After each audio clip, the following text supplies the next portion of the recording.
I'm going to start by talking about all the different elements of design that are in your images. So this first one, the element that stands out most to me is light and shadow. It helps you develop depth within your photo. This one, the big one, is obviously light. You can see in the light bulbs that are around this tree. And there's also an element of color in it, in the different colored light bulbs. This one is interesting because it shows depth of field a lot. You can see in the stairs mostly. There's also a little bit of texture in that there's the cracks in the grass. This one is very cool. This is also depth of field where it's focused on this bike spoke here, and the background is blurred. This good example of a good element in this one, an obvious one, is lines. You can see the brick wall and the way that it's balanced so that it's kind of slanted and it's not like you're looking at the brick wall straight on. And then this one is one of my favorite images of yours because it shows light. It's a big light example of light, but you also see a lot of contrast in that the tree on the right side of the screen is a lot darker than the tree on the left side of the screen, even though they're in the same context. This one, another one, is obviously light. You can see the light on the green part of this cloth or hammock. It might be a hammock. And then color, because there's the red and the other greens in here. This one is light in color also, and a little bit of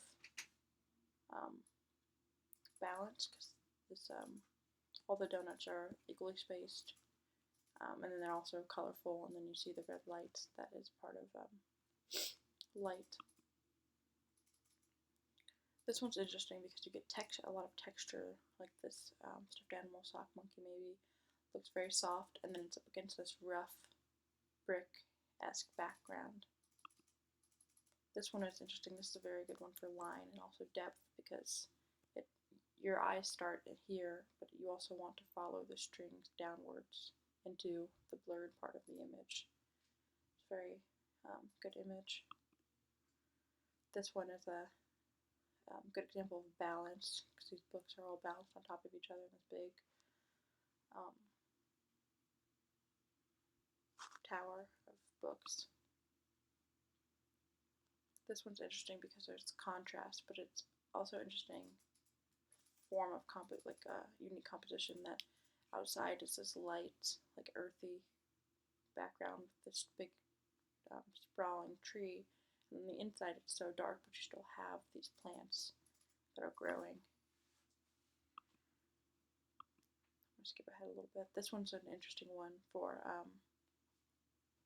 depth of field and line because it's interesting to me because you don't really know if you're going upstairs or downstairs, which kind of plays tricks with your mind because it could be either. You could be taking the picture facing the stairs, or you could be taking the image like looking downwards on the stairs. This one's an interesting one for contrast because you've got these bright yellows and then you've got this black and white here. And then also light. You played with light and exposure in these two images. This one's cool because it gives you the idea of texture in this. I guess it's a table. It's very interesting.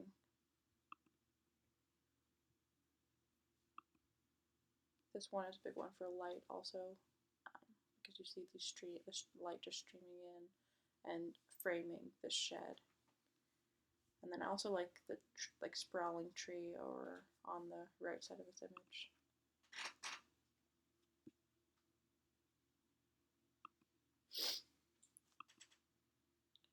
And then if I'm going to go into, I think that you generally understand the requirements of this project. Your composition is very unique.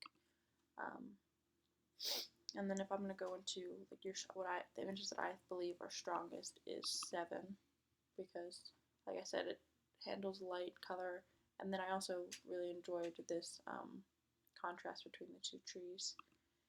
This one because light and shadows is a big element in this, and it's one of the biggest elements of design in my opinion.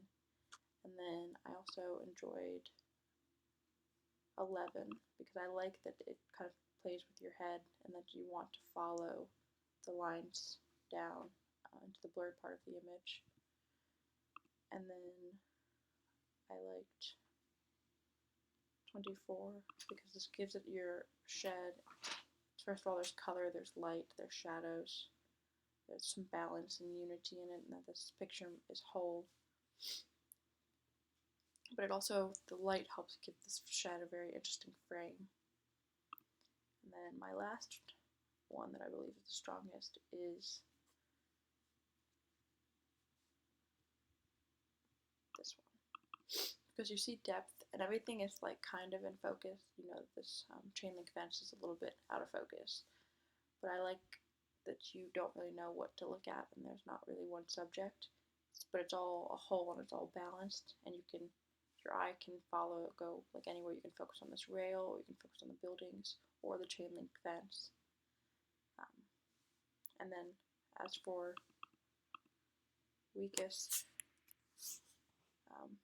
pictures, not that any of them are like really weak, but the ones that I believe are the weakest would be 26, because I think it's a very cool picture. The snake is very cool, and I'm assuming that's what you want the subject to be, but with the hands and the people and the legs in the background, it kind of takes away from the snake and kind of messes with the subject matter.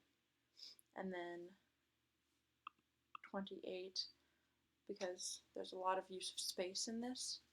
Like, you've got lots and lots of negative space, but I think it might even be just too much. But the moon does look very cool, and this might be what you were trying to do, is to have all of this black space. But in my opinion, it's a little too much.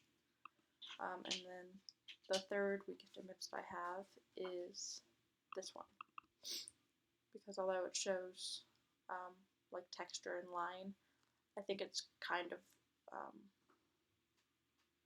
like you don't know what it is and you don't know what you were trying to accomplish with it other than just taking the picture. And so yeah.